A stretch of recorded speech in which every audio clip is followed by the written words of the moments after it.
many topics were discussed in the first unit, one of them being democracy in education. Everyone is unique, so each of us learns differently. In a democratic education, teachers creatively engage students, schools practice self-directed learning, shared decision-making, and individual project-based work. Students have the opportunity to be a part of educational planning and decision-making. In a democratic education, students are not passive recipients of knowledge, but co-creators of their own learning. Another issue discussed is the quality of life dependent on the quality of schooling received.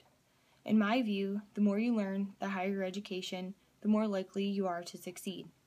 A study was started in the 1960s. It followed children who received high-quality preschooling and those who did not. 35 years later, children who attended preschool were earning more, had better jobs, and were less likely to have been in prison or divorced. This shows that high-quality preschooling, and quality schooling for that matter, does more for a child's chances in school and life than any other educational intervention.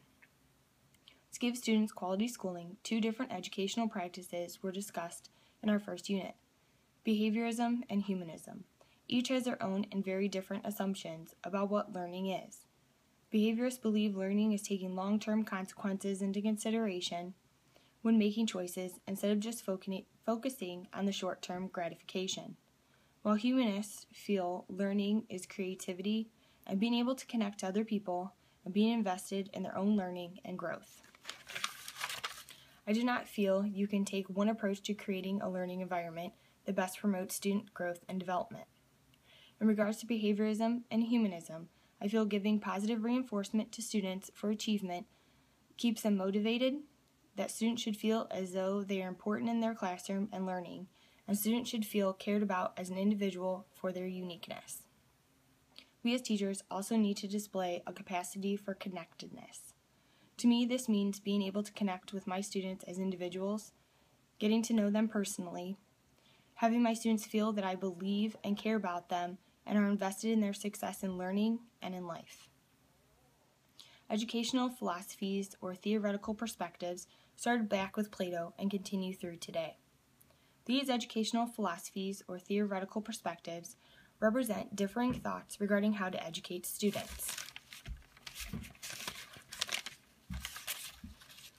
and their role in the learning process, ranging from being involved and being able to make choices to not having choices and being told how and what to learn. All of these educational philosophies or theoretical perspectives represent evolving thoughts regarding how to educate students, and that every time people feel an idea of teaching is not working, we change to a previous idea we feel might have worked better in the past. Also, the new theorists have built their ideas of how students should learn and attain knowledge based on other theories. Each theory has common features or ideas to each other. In my own education, and while being a teacher myself, I have experienced the realism theory and memorizing what is taught to take a test, to the change of having to take standardized tests, and now we are moving toward a call for doing away with standardized testing altogether. The last issue in the unit is the issue of redefining public schooling. New technologies complicate the definition of public schooling, and that public school systems are open to everyone regardless of disability, wealth, status, race, or religion. Not every child will be able to attend an online school. Also, they are funded and overseen and regulated to make sure all students are learning. How can we truly gauge what students are learning in an online school setting? How can teachers truly connect with such young minds through the computer? Technological changes are something we are going to face as teachers. Some challenges that I anticipate as a result of the 21st century learning goals are the children in my class having access to use technology to help them meet the goals and be as prepared as other students. Depending on funding and the area of your school, you may not have the resources to give your student hands-on experience. Also, the students may not have access at home to complete assignments requiring technology.